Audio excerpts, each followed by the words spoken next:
Inilah Injil suci menurut Lukas.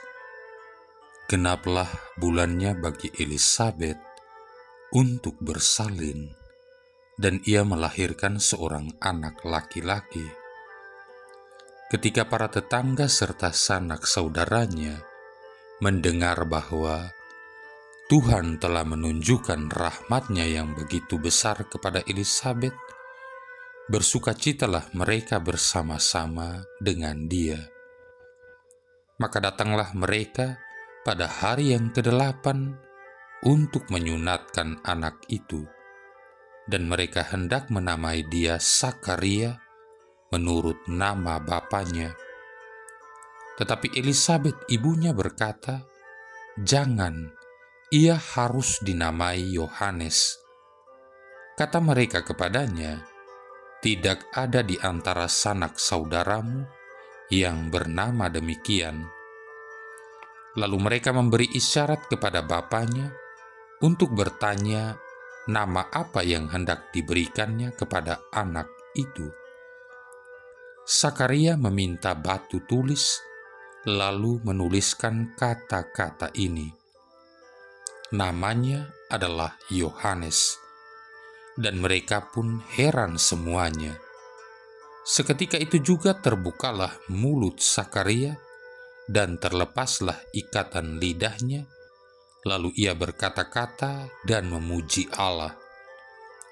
Maka ketakutanlah semua orang yang tinggal di sekitarnya, dan segala peristiwa itu menjadi buah tutur di seluruh pegunungan Yudea. Semua orang yang mendengarnya merenungkannya dan berkata, "Menjadi apakah anak ini nanti? Sebab tangan Tuhan menyertai dia." Demikianlah sabda Tuhan.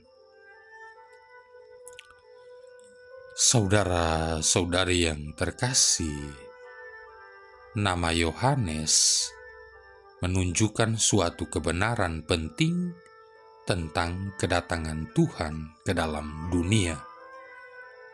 Yohanes adalah kata Ibrani yang berarti Yahweh memberikan karunia. Dengan kelahiran Yohanes dari Sakaria dan Elisabet, rahmat dicurahkan ke atas umat-Nya. Allah itu maha baik karena rencana yang diumumkannya melalui para nabi dipenuhi. Sebuah rencana untuk memulihkan umat-Nya, untuk membawa kehidupan kepada umat-Nya, untuk membiarkan kasih-Nya mengalir dengan bebas di atas umat-Nya. Yohanes dimaksudkan untuk bertugas sebagai bentara kabar baik bahwa semua orang dapat memperoleh hidup baru, bahwa tidak ada sesuatu pun yang baik dapat diperoleh dengan hanya mengandalkan kekuatan sendiri. Saudara-saudari yang terkasih, orang-orang yang menanti-nantikan kedatangan Sang Mesias harus menyiapkan diri berkaitan dengan pesan rahmat, pemberian gratis ini. Perjanjian dengan Musa telah mengajarkan kepada mereka bahwa Allah yang Maha Kuasa telah mengajarkan kepada mereka bahwa Sang Maha Kuasa menginginkan suatu umat yang benar dan patuh kepada hukum. Yohanes Pembaptis dipanggil untuk mengajar orang-orang tentang seorang juru selamat yang akan mengangkat ke atas mereka yang percaya untuk sampai kepada kebaikan Allah yang sempurna. Allah mengutus Yohanes Pembaptis untuk menolong menyiapkan bagi Tuhan suatu umat yang layak baginya. Kelahiran Yohanes Pembaptis mempersiapkan hati Sakaria guna menyambut kedatangan Kristus. Namun karena keterbatasan-keterbatasan dirinya sendiri, Sakaria telah meragukan malaikat yang diutus Allah.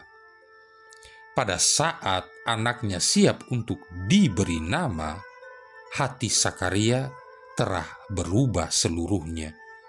Sebelumnya, Sakaria sangat mandiri dengan mengandalkan diri sepenuhnya kepada kekuatannya sendiri. Namun sekarang, ia menggantungkan dirinya hanya kepada Allah. Hal ini dengan jelas dalam pemberian nama Yohanes sesuai dengan pesan sang malaikat yang menampakkan diri kepadanya di bait suci. Padahal ketika Elisabet memberitahukan bahwa nama Yohanes itulah yang harus diberikan kepada anaknya, mereka yang hadir mengatakan bahwa tidak ada di antara sanak saudara keluarga Sakaria yang bernama Yohanes. Saudara-saudari yang terkasih, apa yang terjadi dengan Sakaria dapat juga terjadi dengan diri kita apabila kita membuka hati kita bagi rencana Allah untuk membangkitkan kita ke alam surgawi. Ketika Yohanes berseru, "Bertobatlah, sebab kerajaan surga sudah dekat," Matius bab 3 ayat 2, sebenarnya dia meminta agar orang-orang mengubah arah. Yohanes memohon orang-orang agar mengubah pikiran mereka tentang bagaimana menyenangkan Allah.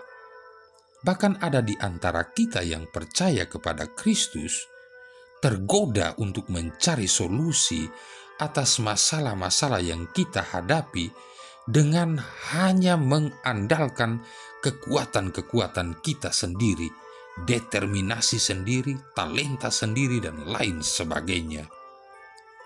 Allah kita adalah Allah yang maha baik, sumber segala kebaikan, satu-satunya yang baik. Ia ingin menyelamatkan diri kita, mengangkat kita ke atas untuk sampai ke hadirat-Nya. Dia akan menseringkan segalanya dengan kita hanya apabila kita percaya total kepadanya.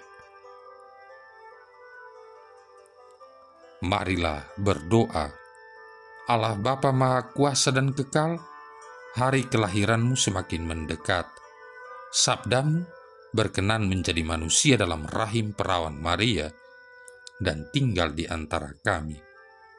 Kami mohon semoga Ia menaruh belas kasih kepada kami, sebab Dialah Putra-Mu Tuhan dan pengantara kami, yang bersama dengan Dikau dan Roh Kudus hidup dan berkuasa, satu Allah sepanjang segala masa. Tuhan memberkati kita sekalian, Bapa, Putra, dan Roh Kudus.